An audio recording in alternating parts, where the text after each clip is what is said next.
Good afternoon, everyone. Welcome to the B&I Show for this Saturday, November the 28th. I am your host, Blake. You can find me on Twitter. My handle there is at @ChatMyKirk, and you can find me on Reddit. My username there is BTownBomb. And we have Isaac with us, known as at @ShutUpIsaac_ on Twitter and ShutUpIsaac on Reddit. Hopefully everyone had a good Thanksgiving here in the United States. Isaac, I know Canada's Thanksgiving was last month, but for conversational purposes, how was your Thanksgiving?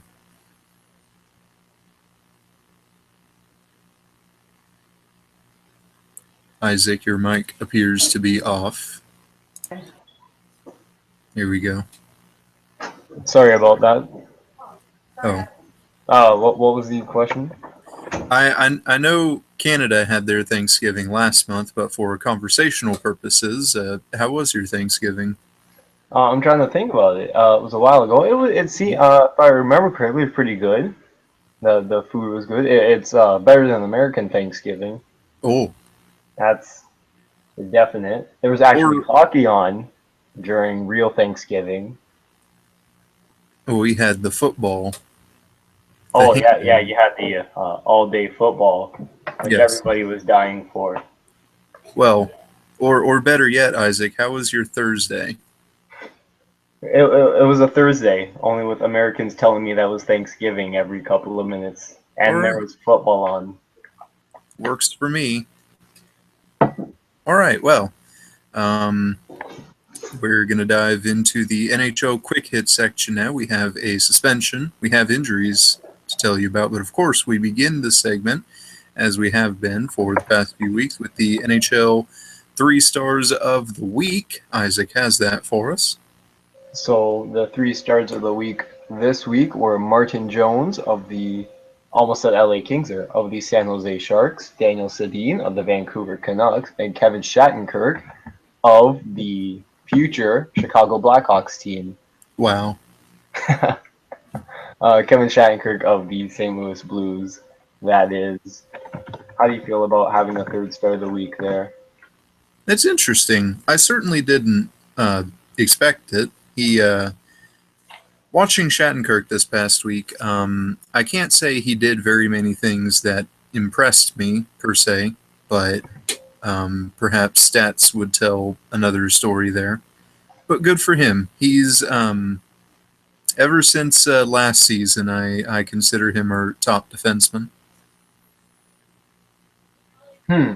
Yeah, I mean, I don't watch enough Blues. I would have figured that Pietrangelo was the top defenseman there. But He was, but then Shattenkirk was out last season for most of the second part of the season with an injury, and the Blues defense without Shattenkirk was dreadful, among other terms. The defensive unit with and without Shattenkirk are two different defensive units. I see. So Shattenkirk had 2 goals, 4 assists in for 6 points in 4 games. Well, yeah, that explains it then. He, I mean, assists, they mainly go unnoticed, but you said 6 of them? 2 goals, 4 assists. Oh, 2 goals, 4 assists. Yeah, assists, they mainly go unnoticed most of the time, but 4 assists is pretty good. So the 2nd star of the week, Daniel Sedin of the Vancouver Canucks. He had 1 goal. What? Oh, never mind. Sorry, I was looking at the Canucks there. Where I don't even know what his stats were, but apparently he did very well. You know, he had his 900th NHL point this week. He had a 6th career hat trick, which was also the game-winning goal. So that was good for Daniel Sedin getting a milestone there. And the 6 first hat of the tricks week, for Daniel Sedin, you say? yeah, 6th career hat trick. My word. And Martin Jones went 3-0 with a 1.63 goals against average and a 951 save percentage, and one shutout because of course he did with the San Jose, they've been on a tear for the past week and a half or so, and Jones is a big reason why. and it appears to be. So those are the three stars of the week. Once again, we have Kevin Shattenkirk, the future Chicago Blackhawk. We have Daniel Sedin of the Vancouver Canucks and Martin Jones of the San Jose Sharks. And actually, I think you mean future New Jersey Devil. Why is that? Bryce Salvador, Jansen. And we also receive all the old Devils, so it only seems fair. I mean, if that's how it works, I'm fine. Kevin Shattenkirk, the future New Jersey Devil. Yes. There we go. So that will move us on to injuries this week.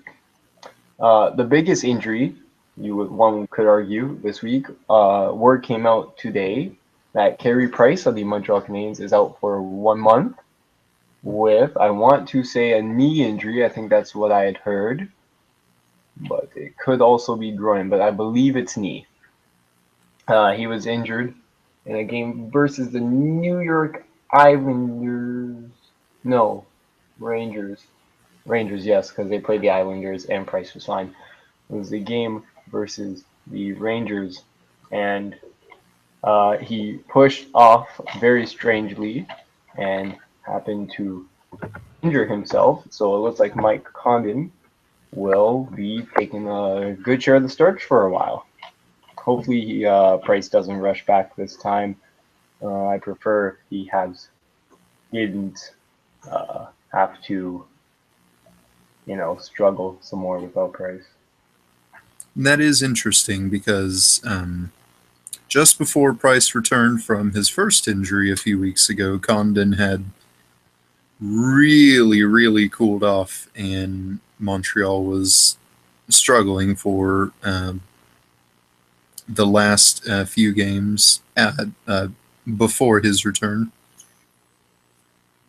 Mm-hmm. We also have another injury there, and that is Nail Yakupov, who is injured 2 to 4 weeks off a weird incident which involved a referee holding onto Yakupov's jersey and falling on his ankle, which bent his leg in a weird way. And he's going to be out for some time there, which, I mean, all my teams are cursed. It doesn't matter anymore. Yakupov is actually doing really well with the Oilers too. I feel like he was starting to pick it up, and now he's slowly. Well, he's not slowly. Now he's injured, so it may take him a while to get back to game speed, which is not ideal. And the last major injury that we have here is Kari Lettinen of the Dallas Stars got injured in a game versus Ottawa this past week. It was a weird incident which involved another Stars defenseman, his name slipping my mind, colliding with Kari and injuring him. And as a result, the Stars have called up Jack Campbell from the AHL. I forgot he was a thing. He's great in all the NHL video games. Yes, presumably to now back up on Team Yemi. Jack Campbell this season, he has gone 3-3-0 with a 3.80 goals against average and a 873 save percentage. So that's a thing. Backup material. And I wouldn't call that backup at all. Oh. That's an 873 save percentage in the AHL. And speaking of Edmonton and injuries, the other news is that I gather the progression to health for Connor McDavid appears to be moving ahead of schedule. Yes, word came out today that Connor McDavid is progressing ahead of schedule. He had that fractured clavicle, uh, which was in a game versus the Philadelphia Flyers. And McDavid has been working out in Toronto and will meet the Oilers on Monday when they come to play the Toronto Maple Leafs. For those of you who follow the NFL as well as the NHL, we've been hearing a lot of clavicles this season. Just for the record, clavicle is essentially exactly the collarbone. Clavicle is just the scientific term for it. Yeah, so that concludes the injuries, and now we move on to possibly the biggest news of today so far, which is Brandon Dubinsky has been suspended 1 game and fined $31,451.61 for a cross check to the neck and back of Sidney Crosby. How do you feel about that? You know, I can't say I'm surprised at this point, knowing that A, Crosby was not injured, and B, Dubinsky was penalized. You may even be surprised to learn that he did receive a game suspension. I know it doesn't make sense, certainly, and I know it's not the ideal moves, but this is just the way it is. This is the way it has been, and I'm quite surprised of people still being surprised by it. And also, for the record, the here's the other thing: the CBA basically has the NHL look at if injury was a factor when determining how long to suspend a player. Crosby was not injured, so the penalty was not as severe. Doesn't make sense, I know, but I would rather, honestly, I would rather that than the NHL ignore the CBA. Yeah, ignoring the CBA leads to a whole bunch of messes and whatnot in various ways. So it's better that they stick to the CBA whether people agree with it or not.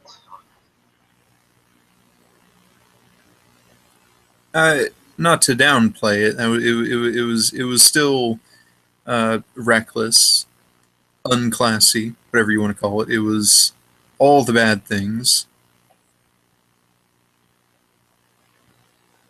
Yes, it was. Mm-hmm. And the one game that Dubinsky will miss will be tonight's game against St. Louis in at the Scott Trade Center, which we'll get more into the games tonight momentarily. But that concludes the NHL Quick Hit section. We now move on into the team's weeks in review section once I pull up schedules here. We'll begin, since I went first last week, we'll take turns now. We'll shift back to Isaac going first, the Eastern Conference and the Toronto Maple Leafs. This for the week of November. The 23rd to the 29th, to tomorrow. A very light schedule this week for Toronto, only 2 games, and the second of which being played tonight. And so the only game from this week was a 4-3 loss to Boston. But for more in-depth look on how the week fared for the Leafs, here's Isaac. Yeah, so we had 1 game this week, and it was an interesting one versus the Boston Bruins. The Leafs started off getting outpossessed to blood. They could not get the puck whatsoever, and they were chasing Boston, similarly to how they were doing the last game on Saturday versus Boston. So Brad Marchand started off the scoring in this game by batting a puck out of midair. The Red Sox should be signing him to a contract any day now. It was an interesting goal. But of course it was Brad Marchand because he's had the least number this season in the 2 games they've played. But Brad Marchand smacking a puck out of midair and putting that into the back of the net, short-handed, wasn't the craziest thing in this period. No. About roughly 10 minutes later or so, 12:39 in the first period, Zach Ronaldo scored. And that was assisted by Tuukka Rask. And I kind of wanted to stop watching the game there because it's not ideal. But Boston's leading 2-0 going into the second period, and then the Leafs tied up with Joffrey Lupul and Leo Komarov scoring the goals. And then Brad Marchand, because of course he did, took the lead for Boston again. And then Tyler Bozak tied up the game. An interesting note about the second Brad Marchand goal, it looked like Landon Ferraro, who was picked up on waivers the day before on the Sunday there, scored. It looked like Landon Ferraro scored the goal there. And his dad, Ray Ferraro, was doing color commentary for TSN that night. So he was in Toronto calling the game. And it was believed that Ferraro scored. And so everyone was giving Ray a hard time about it. And it was a nice father-son moment, if you ask me. But the game is tied. And throughout the whole third period, the Leafs massively outplayed Boston and could have scored on at least 3 different chances. But there was no way that, for whatever reason, Rask was letting anything in. That led us to OT, where Rask still wasn't letting anything in. And that led us to the shootout, where once again Rask was letting nothing in. And the Boston Bruins won that game by a score of 4-3 in overtime. The Leafs are now 7-10-5 on the season. And with only one game already played this week, the second of which being played tonight, but we'll get to the preview on that in a bit. For the weekly superlatives, best and worst team and individual performance, looks like all 4 of which will be pulled from that game, but certainly, as is usually the case, there's plenty to talk about in a 4-3 game, especially if it goes to the shootout. So I'm confident you'd be able to find these things from this game. The best team moment from that game. I'm trying to remember the game because it was on Monday, and usually I don't have to think that far back unless it's a really memorable game. But I'd have to say how the team played in the third period of that game was one of their best periods all year. Boston looked like they were a bottom team in the league, and the Leafs looked like they were one of the best. Whether that be because Boston was playing poorly, but the Leafs were really getting chances and outskating them and outplaying them and doing a whole bunch of different things there. And so it was really good to see the Leafs bounce back from a 2-0 deficit, tie up the game, and still keep the foot on the gas through that third period, even if they couldn't score there. The worst team moment would probably be letting Zach Ronaldo score on you. That's it. You cannot let Zach Ronaldo score on you. In the individual performances, the players whose performances you were impressed and unimpressed with from that game. Looking back at the box score, Tyler Bozak had a goal and an assist in this game, and he was the only multi-point player that night. So I'm just going to assume that Bozak looked great, and that he was the best player on the team there. I know during the second period, though, when I believe it was 2-2, Reimer made a huge save. Or it was 2-1. I believe it was when it was 2-1. Reimer made a huge save, and the Leafs went down and scored a couple minutes later, or a minute or so later. And that was important, but I think, judging by what I vaguely remember and by the box score here, that Bozak was the best player of the game there, in terms of the Leafs, that is. All right, and that concludes the Maple Leafs Week in Review. Only one game already played on a Monday, and then they had a extended break, and they'll be playing again tonight, and we'll get a preview on that here momentarily. We now shift to the Western Conference and the St. Louis Blues week in review by myself. The Blues will have played 3 games this week, have already played 2 this week, starting also on Monday in Buffalo. And the Blues took a 2-1 win against Buffalo. And I have to say, watching these 2 games alone, Buffalo is they're more competitive.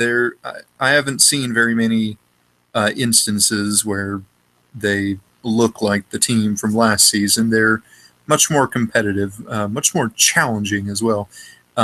As the first game at the Scott Trade Center, and this one this past Monday noted, the shots on goal were 26-25 in favor of the Blues.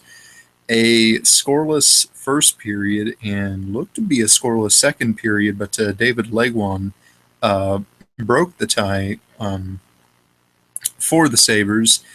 And I know I say this pretty much every year, but this Blues team, in terms of when they're down on the road as well,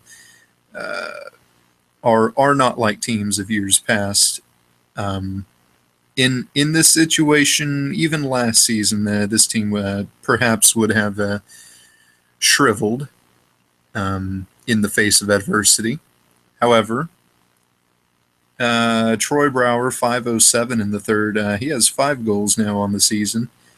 I'm a fan of this acquisition still. This was the game when I learned that Troy Brouwer currently has 2 more points than TJ Oshie, which is astounding considering Oshie is on a line with Ovechkin and Backstrom, and Brouwer is playing a more defensive role and floating around on the second and third line. How about that for a interesting nugget of information? But anyway, Brouwer ties it, and Robbie Fabry gets his third, and it was not a pretty goal, but it was a goal that had to be scored, and the Blues took the 2-1 win. And really, both teams played great, pretty much for the full 60 minutes. There weren't very many moments where either team didn't look as good. That was a good game, and it was good knowing the Blues came out on top of that one. But we go in Pittsburgh now to take on the Penguins, and Pittsburgh took the 4-3 win in overtime.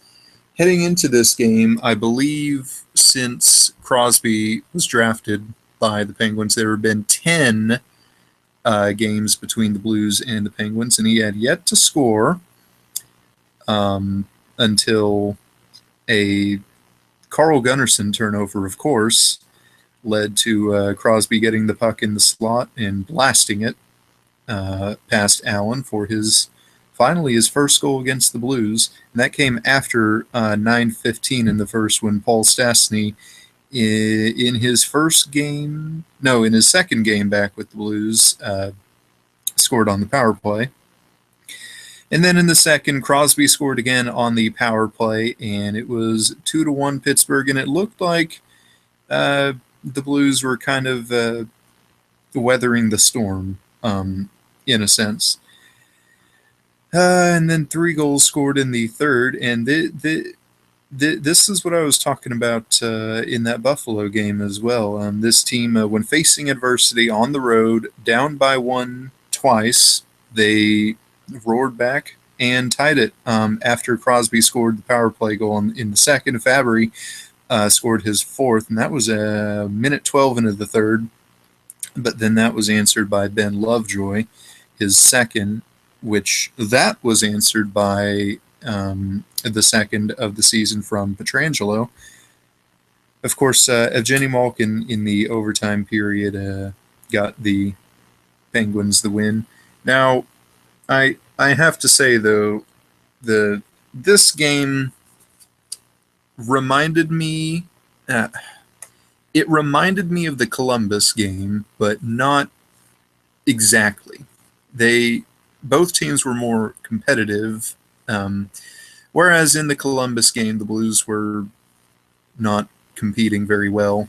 They were competing, but still, somehow there were too many times in this Pittsburgh game where they didn't play like they were going to win, and they managed to pull out a point of that game. I was pleased with that, though I was not pleased with very many times this game playing like they were not going to win.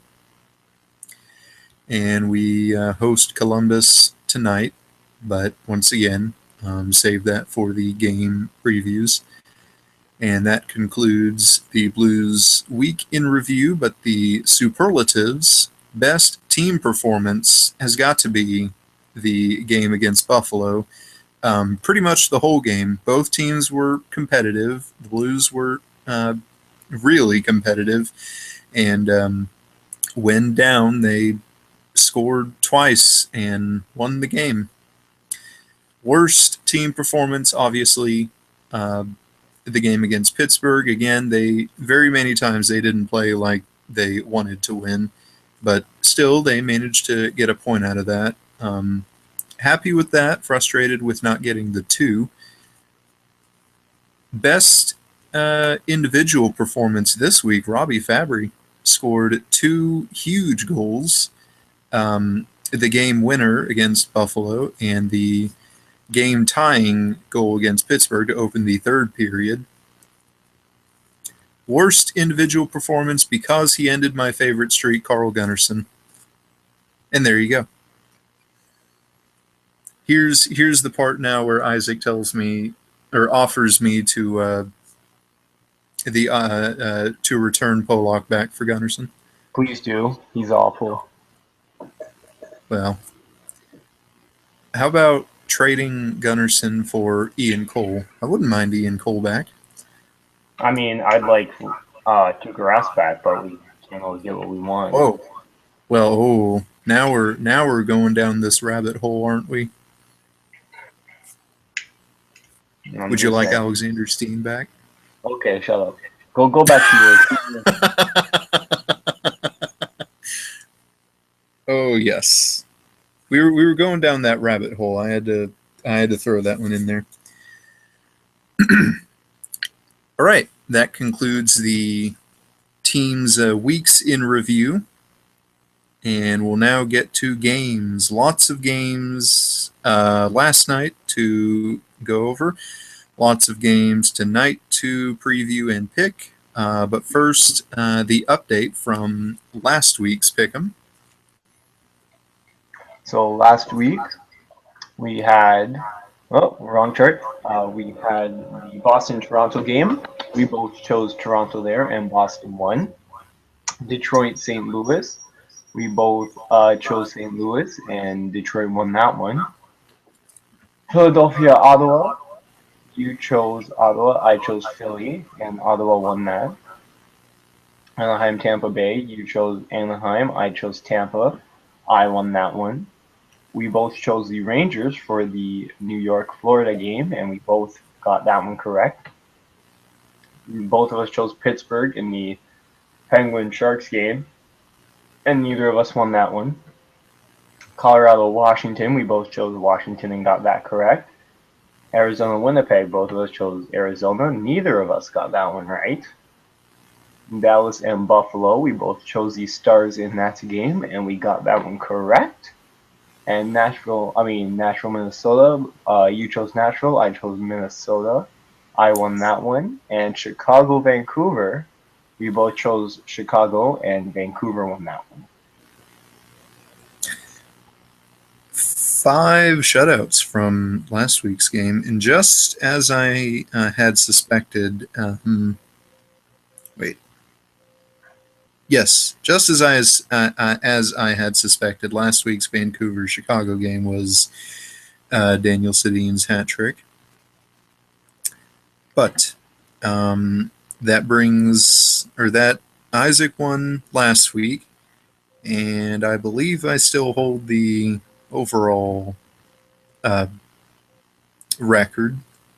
I, I believe Um, I believe I entered. Wasn't it? I entered last week with back-to-back wins. I only have 3 dates here, and I won last week, and we tied the week before that, Oh, and okay. you won the first week. Okay, I did forget about the tie in the second week. Okay, with you winning a week and me winning a week and then tied, that should be tied then. Yes, it is. Excellent. All right, and there's your recap on our pick'em games. And now we will go over yesterday's game, the post Thanksgiving Day games. Lots of games. 1, 2, 3, 4, 5, 6, 7, 8, 12 games from last night, and 12 games. also a league-wide record set with 1, 2, 3, 4, 5, 6, with 8 of those games ending in uh, overtime or shootout. That's a new NHL record, 8 of those. But we begin with the Buffalo Sabres defeating the Carolina Hurricanes 4-1, a game in which Carolina outshot the Sabres 28-21. Josh Georges opened up the scoring. He now has 1 on the season. That was at 8:57 in the first. Carolina answered back in the second, 4:59. Victor Rask with his 7th assist by Eric Stahl and Elias Lindholm. But back-to-back goals to end the second for Buffalo. Jack Eichel unassisted, his 8th of the season, and Brian Gionta, 1937 in the second, has pair on the season now. And then David Legwand, 6:36 in the third, gets his 2nd of the season. And that just about does it there. Buffalo defeating Carolina 4-1. A game in which Buffalo did not look good at all in that first period. That was probably, from what I'm told from Sabres fans, probably their worst opening period all season. The Thanksgiving Showdown, as it was billed on NBC the day after Thanksgiving, take that how you may. The Boston Bruins and the New York Rangers. Boston outshooting the Rangers 34-27, and Boston also getting the edge in goals 4-3. 14-15 in the first was when Patrice Bergeron opened up the scoring with his 8th of the season. 3 goals in the second, 2 by the Rangers. Oscar Lindberg with his 8th of the season, coming at 2:10 in the second. And then Rick Nash, he bowled into the net. He bowled into Tuukka Rask in the net, but the puck crossed the line at an opportune time at 5:15 in the second for Nash's 8th of the season. Ryan McDonough with an assist. But Boston ties it on the power play at 9:34 in the second, courtesy of Brett Connolly, his 5th of the season. 3 goals once again scored in the third, but back-to-back goals by the Bruins to seal the deal there, starting with 9:28 in the third, a power play goal by J.T. Miller, assist by Keith Yandel and Kevin Klein, but a power play goal by Ryan Spooner, 16-14 in the third, his 5th of the season, followed by an unassisted goal by David Krejci, his 9th of the season at 18-17 in the third, proves to be the game winner. Gets Krejci the first star of the game. Patrice Bergeron with a goal on 6 shots, the 2nd star. Rick Nash the 3rd star of the game. The Philadelphia Flyers and the Nashville Predators, always a fun storyline-filled game. Philadelphia outshooting Nashville 36-35, a very close game, getting the win in overtime 3-2. Two teams trade goals in the first. Philip Forsberg opening the scoring, a minute 44 into the game. His third of the season, assist by Rivero and James Neal.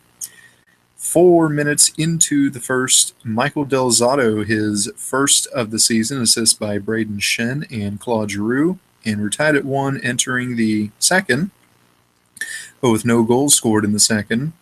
Tied at 1 entering the third as well, where the two teams trade goals again. Colin McDonald opening the scoring at 4:57 in the third for Philadelphia, his first of the season. And that was answered later in the third, 19:40 in the third, so with about 20 seconds to go in regulation. Mike Fisher, his fourth of the season, assist by Philip Forsberg and Roman Josi, and that sends the game into overtime. However, a power play goal by Shane Gostisbehere for Philadelphia, his third of the season, assist by Claude Giroux and Jakub Voracek. That at 4:08 in the 3-on-3 overtime period. That gets the Flyers the 3-2 win. And of course, as is usually the case with the overtime game winner, Shane Gostisbehere is the first star of the game. Michael Neuvirth stopped 33 of Nashville's 35 shots, got the second star of the game, and Michael Delzato with his first of the season on 7 shots, his third star of the game in that one. Winnipeg and Minnesota is next. Minnesota only put up 15 shots on net, not a recipe for success. And certainly with Winnipeg's 29 shots on goal, they get the 3-1 win. Winnipeg opened up the scoring in the second after a scoreless first. Matthew Perreault on the power play, his third of the season, assist by Byfuglien and Blake Wheeler, 16:26 in the second.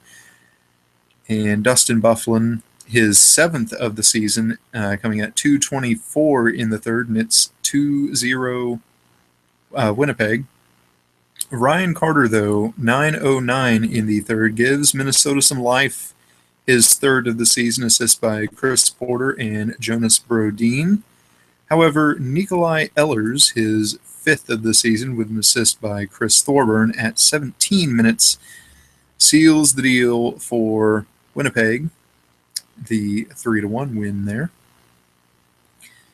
Final in overtime, the Chicago Blackhawks and the Anaheim Ducks play to the 3-on-3 overtime period, and Chicago gets the win in that period, 3-2. Outshooting the Ducks 32-25. A minute 2 into the game, though, Andrew Cogliano opened the scoring for Anaheim, his third of the season. Carl Hagelin with a primary assist. And then 7:34, Anaheim makes it 2-0. Chris Stewart, his fourth of the season at 7:34. Back-to-back goals by Chicago, though, late in the third period. Would send this into overtime. 18-19, a power play goal by Marian Hossa. Excuse me, his fourth of the season. Duncan Keith with a primary assist, who then scored 19:33 into the third. That would be his fourth of the season. Patrick Kane with a secondary assist on that one.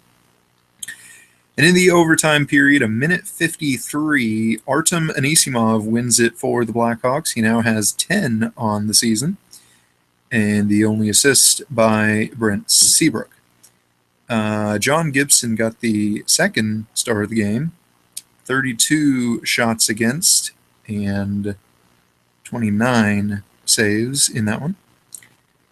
And Chicago gets the 3-2 win there.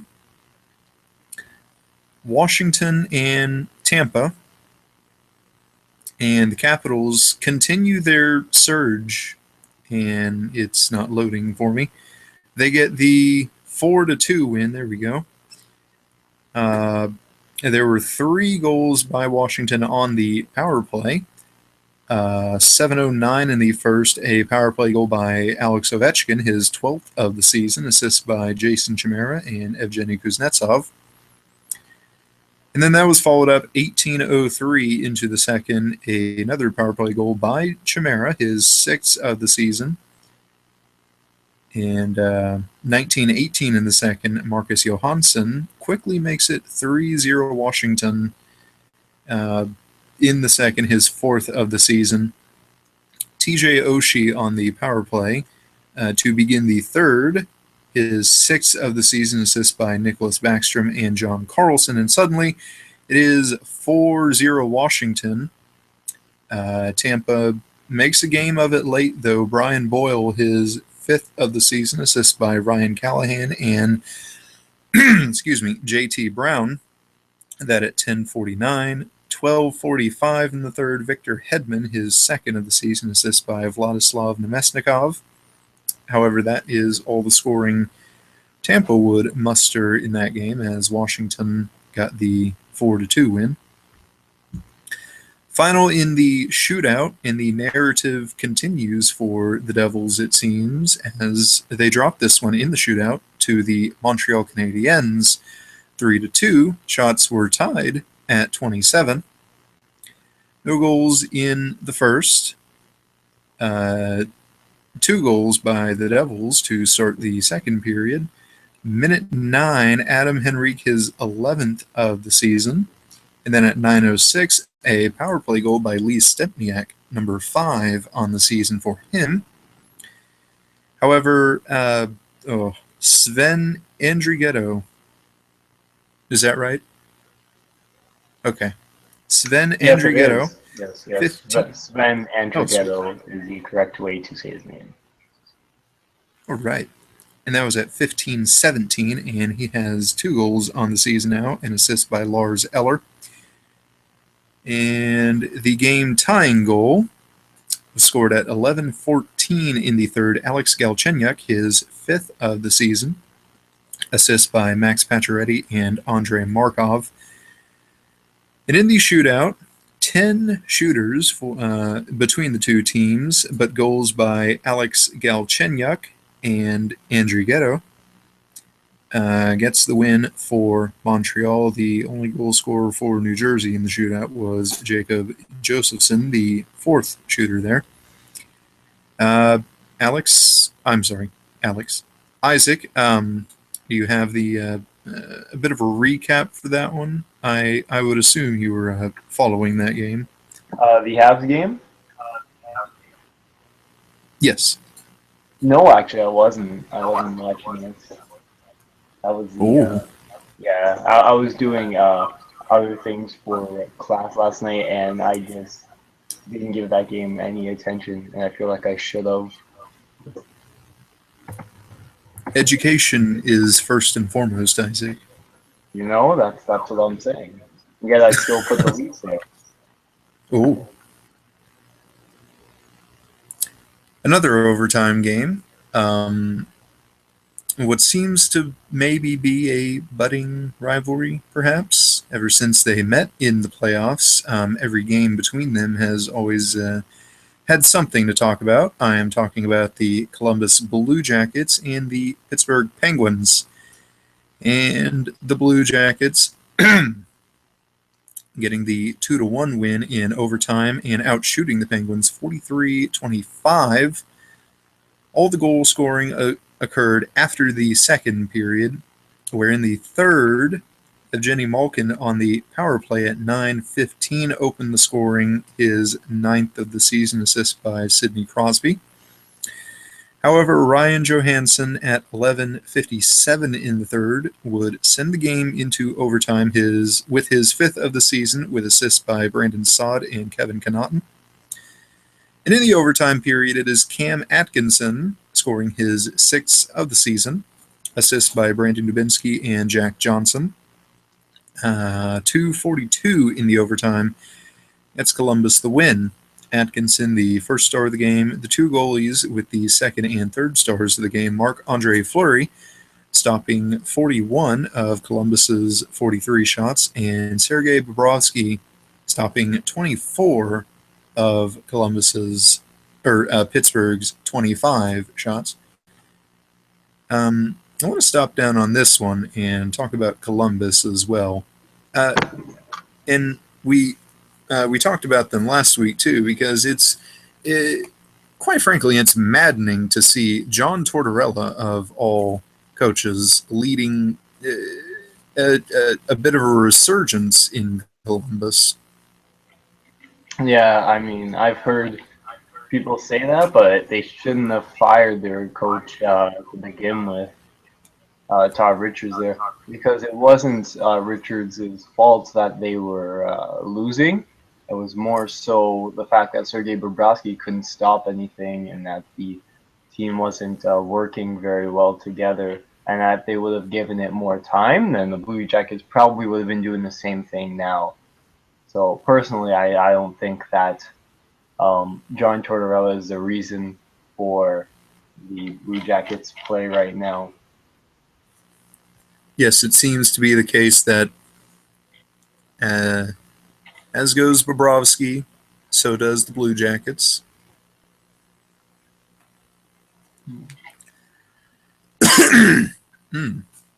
I wonder if you were watching this game, though, Isaac.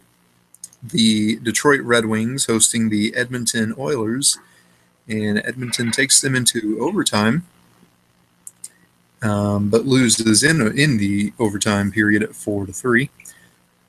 5 of these goals scored in the second, Detroit jumping out to a 2-0 lead. 5:11 into the second, Gustav Nyquist, his 8th of the season. And Tomas Tatar with a secondary assist on that one later. Shortly thereafter at 12:07 scores his 8th of the season. Nyquist with the primary assist there. And then back-to-back goals for Edmonton. Eero Pakarinen. Yes. Sweet. His 2nd of the season, assist by Anton Lander and Teddy Purcell at 15:17. And then Andrei Sekera on the power play, his 2nd of the season, assist by Mark Letestu and Benoit Pouliot. And that ties the game at 2, 17:44 into the second, but heading into the in the waning moments of the second period, Dylan Larkin regains the lead for the Red Wings. It is his 9th of the season, an assist by Henrik Zetterberg. Though in the third period, Pakarinen strikes again, unassisted, his 3rd of the season at 8:45, sends the game into overtime. However, just 26 seconds into the overtime period, Nicholas Kronwall scores his 1st of the season, assist by Larkin and Zetterberg, and that gets the win for the Red Wings. Oh, and how about this, Isaac? So Kronwall scores the game winner in overtime. He does not receive a star of the game, though. Gustav Nyquist, the 1st star, a goal and an assist, 2 points, 4 shots. Eero Pakarinen, 2 goals on 2 shots, the 2nd star, and Tomas Tatar, a goal and an assist, the 3rd star of the game in that one.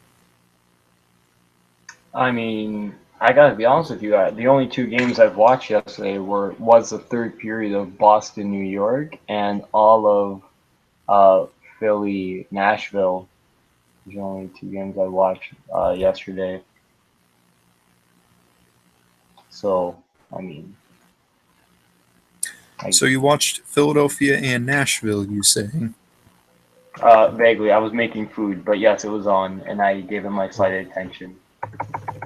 Must have had a rather hectic day yesterday, it seems. Not really. It's just hockey on at that time is nice, but I'm not used to it. So I was doing a whole bunch of things. Yes. 3 more games to go from last night. Of course, this one being the one everybody's talking about from last night. From the overtime, or from the shootout that occurred in this game, this being the Florida Panthers and the New York Islanders. Florida getting the 3-2 win in the shootout. The scoring began at 8:38 in the opening period. Brandon Peary his fourth of the season, Jaromir Jagr and Eric Gudbranson with assists.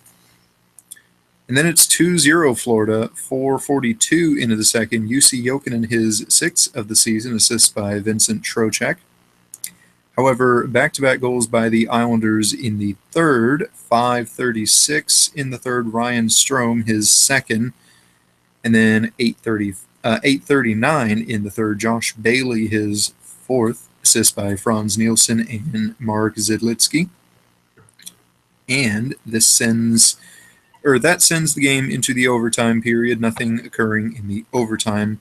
And this brings us into the shootout that everybody's talking about. 10 shooters, 9 goals. The Brock Nelson, the save on Brock Nelson's shot was what sealed the deal for Florida after Peary, Trocheck, Bugstad, Huberdeau, and Barkov scoring for the Panthers to get the win in that one. And I believe that set another NHL record there for 9 straight goals in a shootout period. I wish I knew, but that sounds like a pretty entertaining game. I'd watch that. Very gimmicky, but I mean, I'd totally check that out.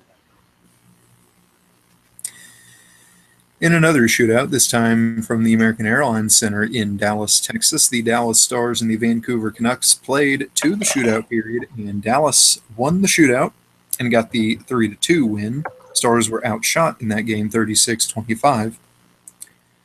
15:27 in the first was when the goal scoring started, and it was a power play goal by Jamie Benn, who now has 17 on the season. Assist by Patrick Sharp and Tyler Seguin. Daniel Sedin would tie the game at 3:10 in the second period. He has 11. Yannick Hanschen with the assist on that one. Another power play goal for Dallas, this time by Jason Spezza, his 9th of the season. Patrick Sharp getting a secondary assist on that one. And then Henrik Sedin for Vancouver, tying it also on the power play. 15:50 in the third, assist by Daniel Sedin and Verbata. Nothing occurring in the overtime period. That brings us to the shootout, where the only goal in the shootout was the first shooter, Tyler Seguin. 2 misses, 3 saves, and that gets Dallas the 3-2 win. Antti Niemi, the first star of the game, stopping 34 of Vancouver's 36 shots in that game.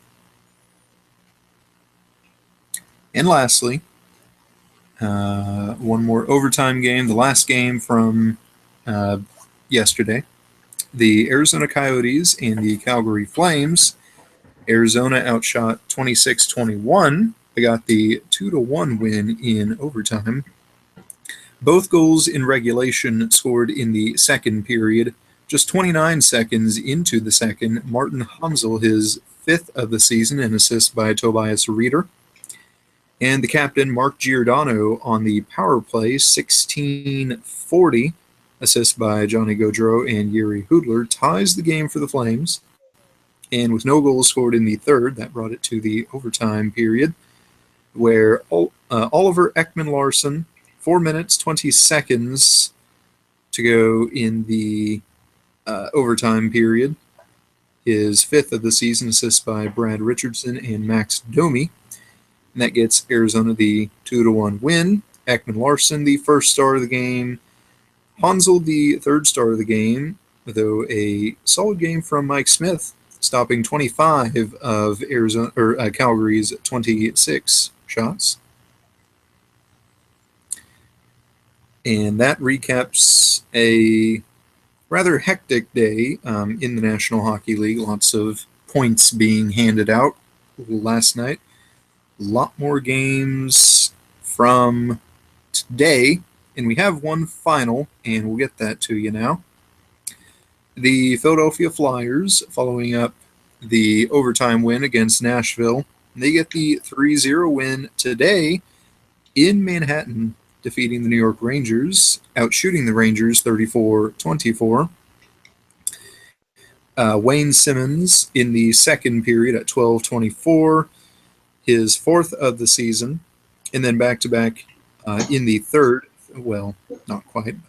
3:06 in the third. Sean Couturier with his second. Simmons with the primary assist, who then scores the empty netter at 19:10 with his fifth of the season, and Philadelphia gets the 3-0 win. So how about the Flyers? We heard last week, and we saw their struggles from last week and heading into some of this week as well. Knowing now that they're at the bottom of scoring in the NHL, but they're winning back-to-back games against some heavyweights. Mm-hmm. I feel like today's game could be a result of the Rangers' PDO slowly crashing down on them because they were relying a bunch on goaltending and they were getting it. So maybe now could be the start of the Rangers' collapse, including yesterday in the game against Montreal as well. But in regards to Philly, I never thought they were as bad as they were playing. Um, I feel like they have too much offensive talent, and when guys like Jakub Voracek only have a goal, and when I think he might have two or so now, but at the time when he only has a goal, that's not ideal. And so I feel like the Flyers are slowly getting things together now. And the Flyers next play on next Tuesday when they are in Ottawa to take on the Senators. That is the one final from today.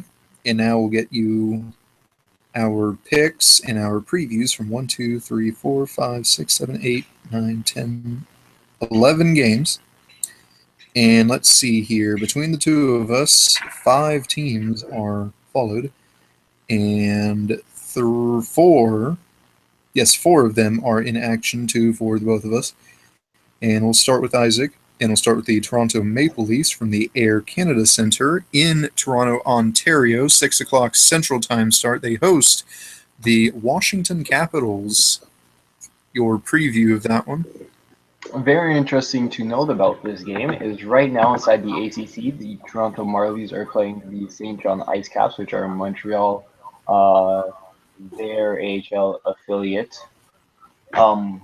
So they have a game going at the ACC right now, and so in about 3 hours or so, they're gonna have a second game going on there, which I think is interesting. In regards to tonight, the Leafs versus Capitals. The Capitals have Braden Holtby in net, so that'll be very fun to watch an offense star of the Leafs team take on Braden Holtby. But in the Leafs net, you have Jonathan Bernier. It looked like it was going to be James Reimer, but he suffered an injury during practice this week. And then they kind of just sat him out for a while. And they want to see how he was today. They realized that he's not going to go today.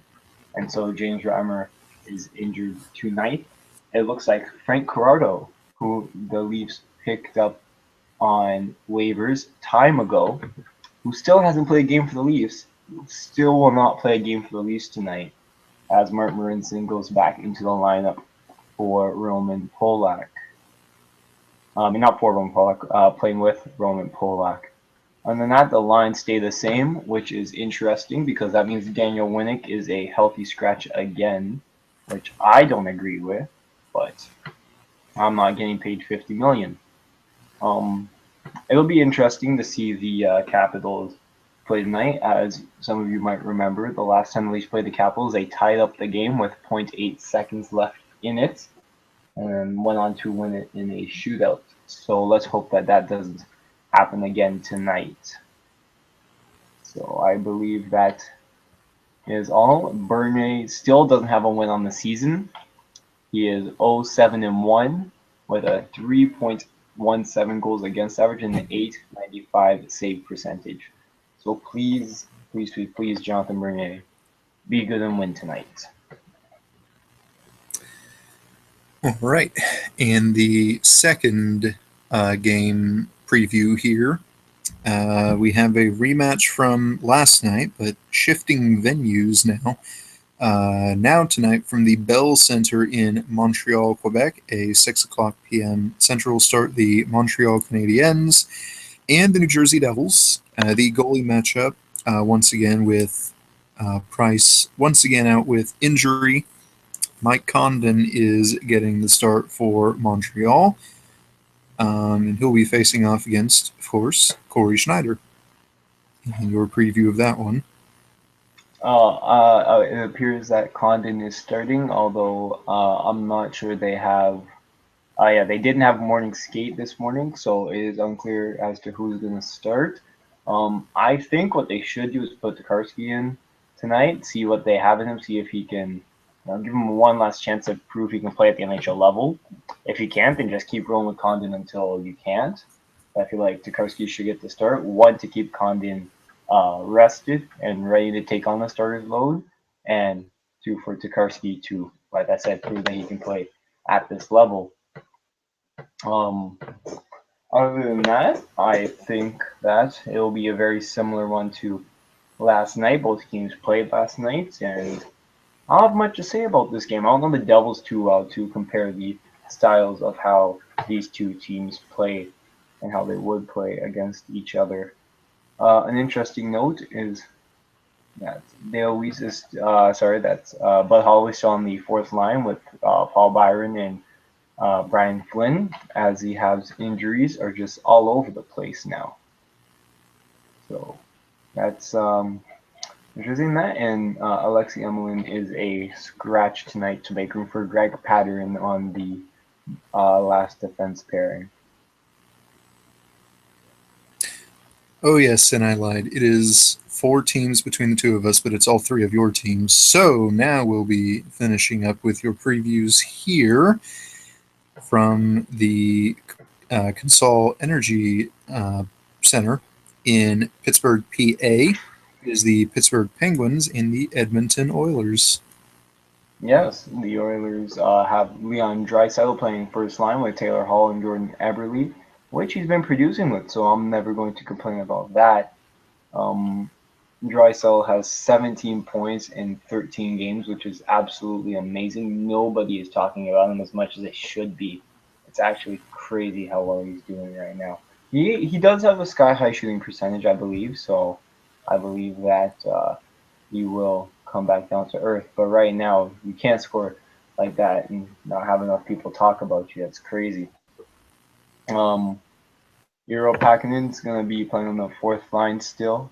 But that's all right because he did happen to produce last night. I'm not sure if they're going to take Gazzy out of the lineup because I'm going to butcher this name so hard. Jujhar Khaira, Punjabi player with Bakersfield, was called up last night and didn't play as the Oilers ruled 7th defenseman. So there's been talk that he might play tonight, but they are unsure about that. We'll find out around game time. We were playing the Pittsburgh Penguins, and you know the Pittsburgh Penguins, they have that guy on the team that used to play for the other team that we don't talk about on here. He has 15 points in 22 games, 7 goals, and he's playing with Malkin, as I see that they've ended the Crosby-Kessel experiment, and they've put Hornquist on that line. Which, I mean, the Penguins are amazingly deep. So I'm surprised that they're only, whatever they are right now, that they're only 13-8-1. And I feel like they'd win a lot more games.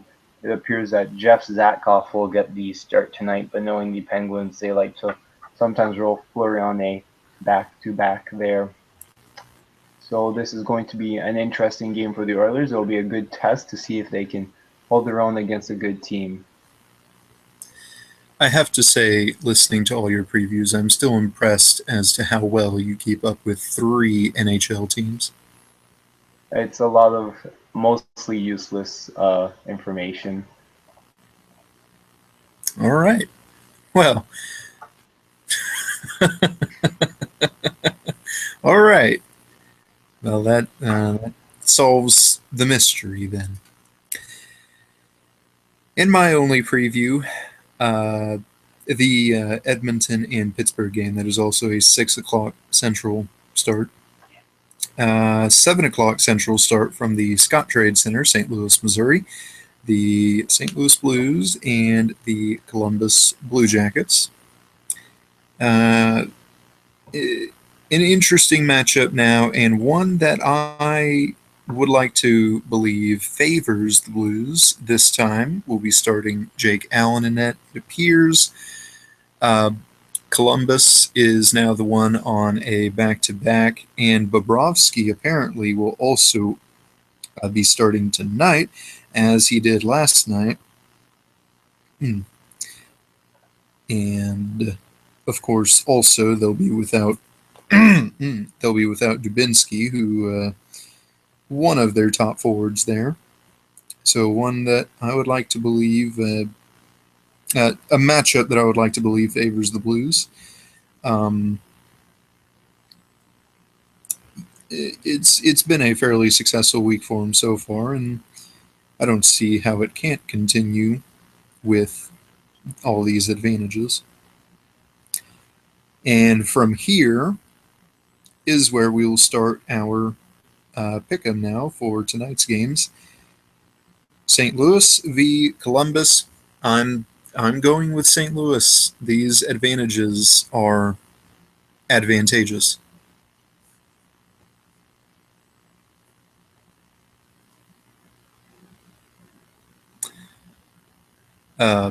Isaac, your pick.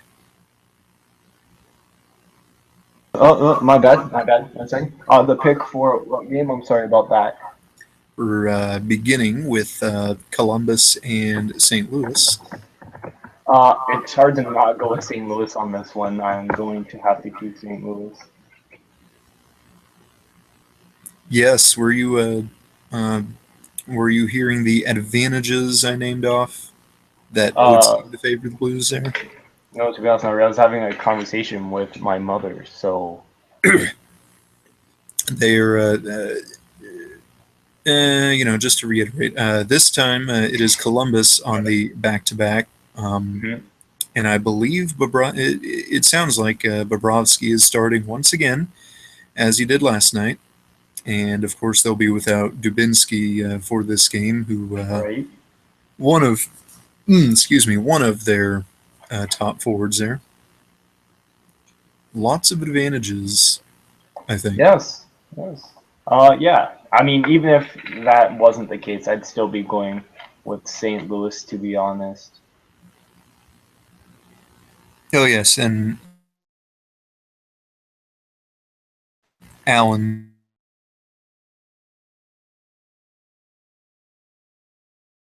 As well? And now the 6 o'clock start, the Maple Leafs and Washington. I mean, it's Bernier starting, and it's Washington, who even if they're playing a back-to-back, they're playing the Leafs. So I'm gonna have to go with St. Louis. I'm gonna have to go with Washington on this one. St. Louis is gonna show up and defeat the Leafs. I mean, that wouldn't surprise me. Carl Gunnarsson, the return, score a hat trick. Wow, I can't believe you're predicting that. Whereas I think Carl Gunnarsson would turn the puck over 3 times, leading to a Nazem Kadri hat trick. No, but then Roman Polak would kind of just forget about that and let the...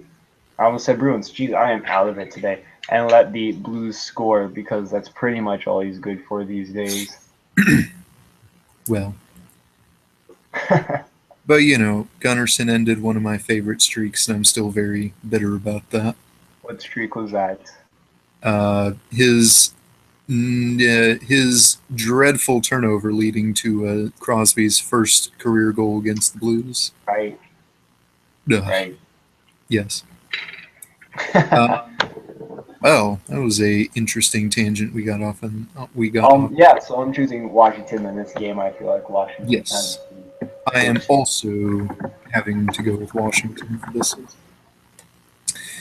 Montreal and New Jersey. I don't know who's starting, and that kind of makes a difference because I have more faith in Con than I would Tokarski, but I'm still going to go with Montreal in this one.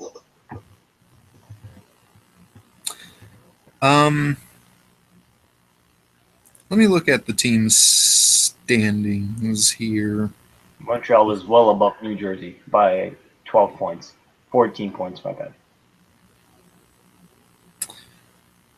There are two games I'm looking at using my upset pick on, and don't know. Oh, I don't know which one I want to use it on.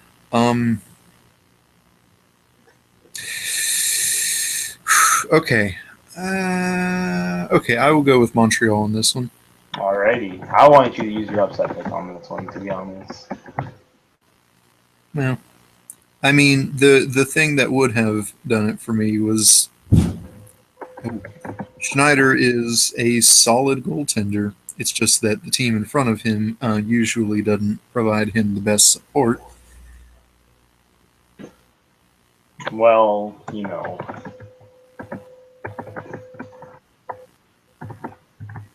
As I continue to look at standings here. Okay, I feel more comfortable with the. Okay, from the Amalie Arena in Tampa Bay, Florida, 6 o'clock Central Time start. The Tampa Bay Lightning and the New York Islanders. I have the Bolts in this one. I just don't see the Bolts losing to the Islanders, even if the Bolts have been kind of struggling. They're below the Islanders in the standings by a point, but I still think the Lightning are way too good to be losing the way they are right now.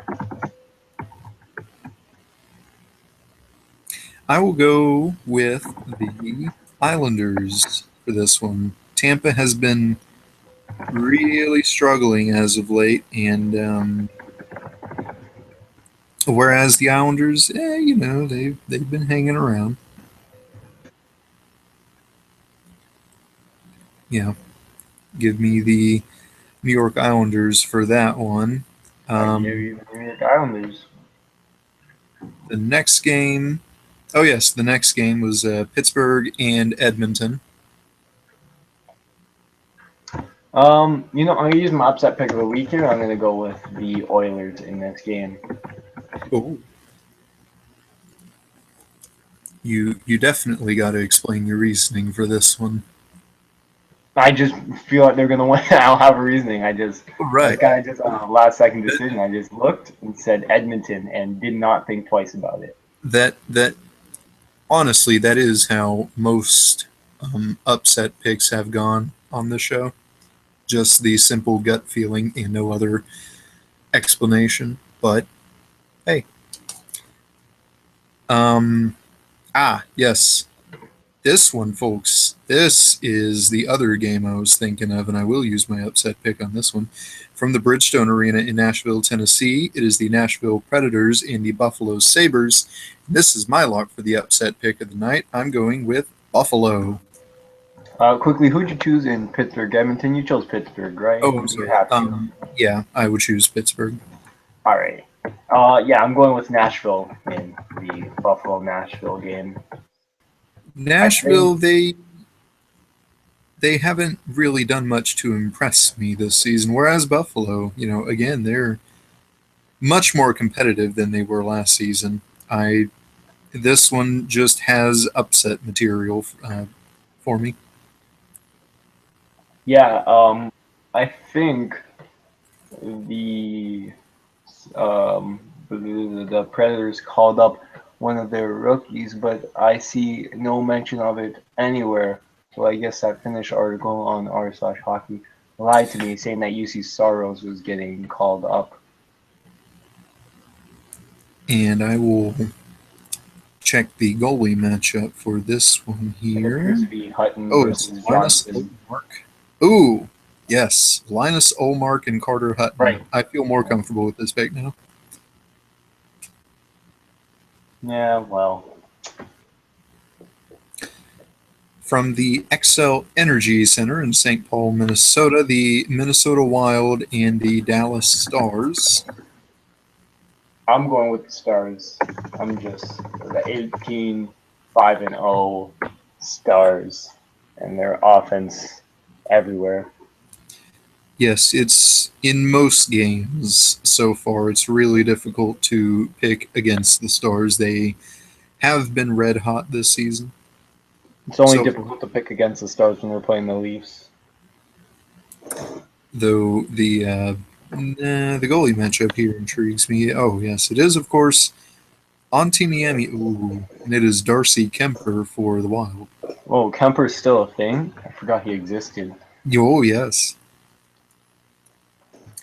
From the Pepsi Center in Denver, Colorado, the Colorado Avalanche and the Winnipeg Jets. Well, I enjoy it when Patrick Waugh loses things, so I'm going with Winnipeg. And as is the case with having difficulty picking against Dallas, it's very hard to pick for Colorado. And Winnipeg, they've been hanging around. I will take Winnipeg for this one, and I will also view the goalie matchup for this one. It is Michael Hutchinson taking on Semyon Varlamov. Yes, Varlamov has been struggling this season. From the Gila River Arena in Glendale, Arizona, it is the Arizona Coyotes and the Ottawa Senators. I have a feeling I know who Isaac is picking on this one. Go ahead. Tell me who I'm picking. Surely you're picking the young guns, the Arizona Coyotes here with their explosive offensive talent, their young explosive offensive talent. As I like to say, I'm choosing not Ottawa. Yes. Goalie matchup. Craig Anderson taking on Mike Smith. I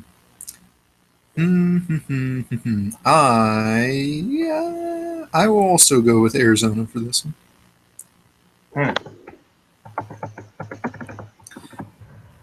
From the SAP Center at San Jose, I think it's still the SAP Center. Yes, it is. Oh, cool. Okay. There's so many technology companies. It is the San Jose Sharks and the Calgary Flames. Just because a certain someone on hockey Twitter is at the SAP Center right now, I'm going to go with the San Jose Sharks. That, and I don't like the Flames. I also go with the Sharks. As it stands right now, the two teams are near polar opposites. The Sharks have been hot. The Flames have been not. Get it? Because Flames not hot is ironic. More like the Calgary Embers, am I right? I think it's time to end the show. I got him, folks. And lastly, an always exciting matchup. 9:30 p.m. Central Time start. Yes, I forgot times as well. Well, we have 3 games starting at 9 Central. Colorado, Arizona, and San Jose. They're hosting, so they start late.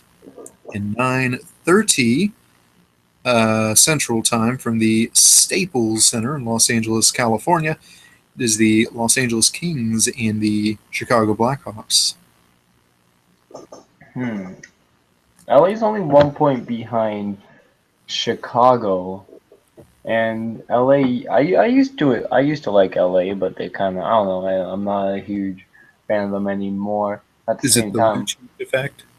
no, it was like near the end, or not even near the end, but like during last season, I kind of just started watching the Oilers more and the Kings less, and I found for some reason I enjoyed watching the Oilers lose more than I enjoyed watching the Kings win. So, instead of me having 2 successful teams and 1 awful team, I decided to have 2 awful teams and 1 successful team. So, I threw away a cup winner that I remember away so I can cheer for the Oilers. So, that's a smart life choice there. That is a hot take. It's a hot take in my life. It's not even. I wouldn't even call that a take. I'd call that a take. I mean, The thesis of this hot take is Edmonton losing was more enjoyable than the Kings winning. no. See, it wasn't the fact that Edmonton was losing that made it enjoyable. It was just the play. They were exciting. They were a garbage fire, really. They were awful last season, but they were fun to watch. Well, you see, the point of a hot take isn't exactly to make sense. I intentionally misconstrued your words to make it takey. Oh, look at that. You can't even trust anybody these days. Trust nobody, Isaac. Not even yourself. Oh boy. Yes, we're getting deep here. I'm going with Chicago for this one. I believe I will also go with Chicago. The Kings are winning the Pacific Division, but so far this season it appears that that's not saying much. Yeah, the Pacific and the Atlantic are awful. Who'd you say is the worst of the two? Probably the actually, in one you have the Leafs and Sabres in one, and the other you have the Flames and Oilers. And I mean, I'm just gonna close my eyes and just spit a take here. The Pacific is the worst division in the league. I agree with you. The Pacific is the worst division in the National Hockey League. Which is crazy. Montreal in the Atlantic. You have Carey Price in the Atlantic. I know he's injured, but still. See, Detroit, who's fourth in the Atlantic, would be tied for first in the Pacific. Yes. The Leafs wouldn't even be last in the Pacific. They'd be third last.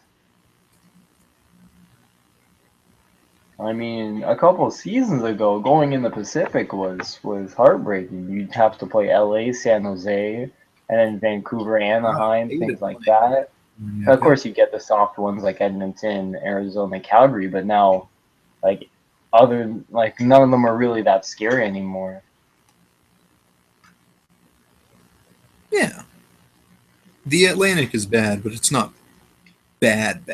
Well, or the Atlantic is not good, but it's not bad, I don't think. It's arguable, really. I mean, Montreal, Carey Price, Ottawa seems to be doing all right so far. Boston, Detroit, Tampa, even Florida, even Buffalo, even, and then the Leafs. Oh yeah, but anyway, there you go, folks. We have determined the Pacific Division to be the worst in the National Hockey League. You may rest easy at night now.